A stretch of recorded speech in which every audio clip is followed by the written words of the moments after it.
जंतर मंतर सिर्फ दिल्ली की एक सड़क नहीं, यह उस लोकतंत्र का आईना है जहां जब व्यवस्था सुनना बंद कर देती है तो जनता को सड़क पर उतरना पड़ता है। साल 1993 के बाद से जंतर मंतर देश के उन तमाम आंदोलनों का गवाह रहा है जहां लोगों ने सत्ता से सवाल पूछने की हिम्मत दिखाई। नमस्कार, मैं हूं विनय मिश्रा। जन लोकपाल आंदोलन से लेकर निर्भया न्याय आंदोलन, CAA, NRC विरोध और पहलवानों के संघर्ष तक इस जगह ने बार बार साबित किया है कि लोकतंत्र में जनता की आवाज़ को हमेशा दबाया नहीं जा सकता। अब एक बार फिर जंतर मंतर पर देश के छात्र खड़े हैं। पिछले 24 दिन से युवा अपने भविष्य की लड़ाई लड़ रहे हैं।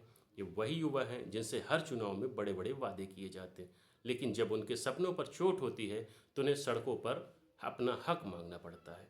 दूर दराज के राज्यों से छात्र दिल्ली पहुंच रहे हैं, हाथों में उम्मीद है और आंख में सवाल।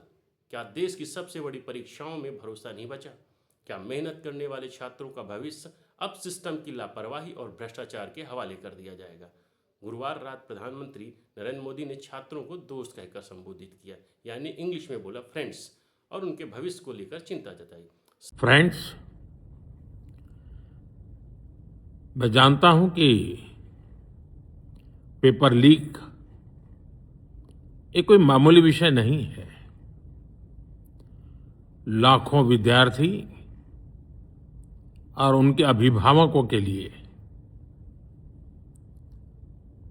बहुत ही पीड़ादायक है और इसलिए पेपर लीक घटना से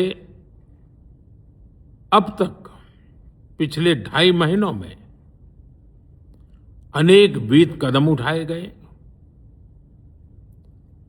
गुनहगारों को पकड़ा गया है, वे जेल में पड़े हैं। हमारा सबसे महत्वपूर्ण जिम्मा था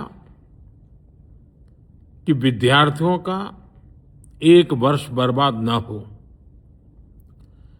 तत्काल परीक्षाएं लेना बहुत जरूरी था। सरकार ने अभी पूरी शक्ति का उपयोग करके कम से कम समय में 22 लाख जितने विद्यार्थियों के एग्जाम हो जाएं, इसका प्रबंध किया। और अभी 5-6 दिन पहले 19 तारीख को रिजल्ट भी आ गया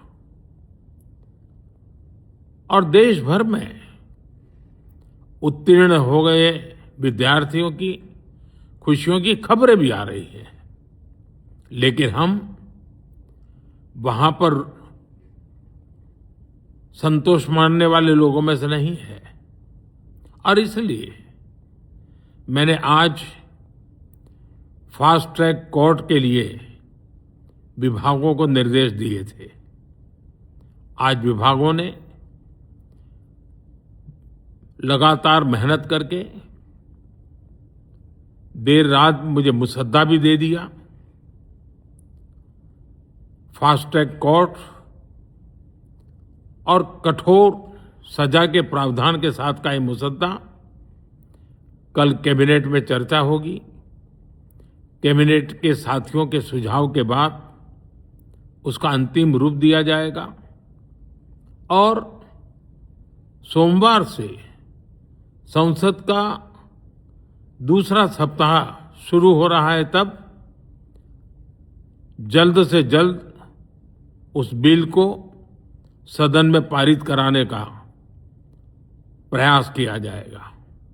सरकार ने कार्रवाई का भरोसा दिया, लेकिन 47 लोगों को जांच के घेरे में रखा और फास्ट ट्रैक कोर्ट की बात कही। लेकिन सवाल यह है कि कार्रवाई की घोषणा और न्याय मिलने के बीच की दूरी कौन तय करेगा?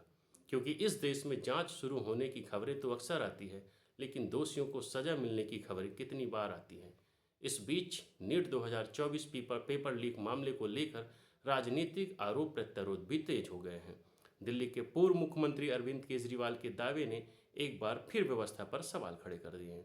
अगर आरोपी अदालत से राहत पा जाते हैं तो सवाल उठना स्वाभाविक है। आखिर वह कौन सी कड़ी है जहां पहुंचते पहुंचे बड़े बड़े मामले कमजोर पड़ जाते हैं? सरकार की ओर से बातचीत का रास्ता चुना गया है।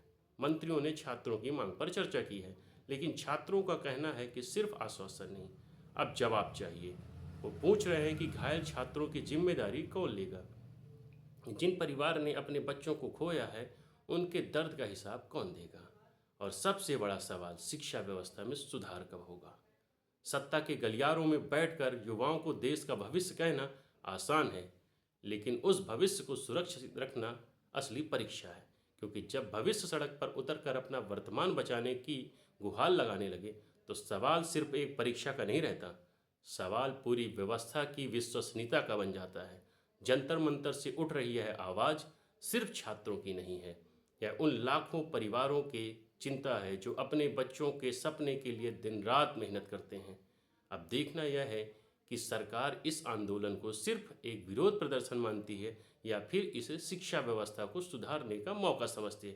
क्योंकि इतिहास गवाह है, आंदोलन दबाए जाते हैं लेकिन सवालों को हमेशा के लिए खामोश नहीं किया जा सकता।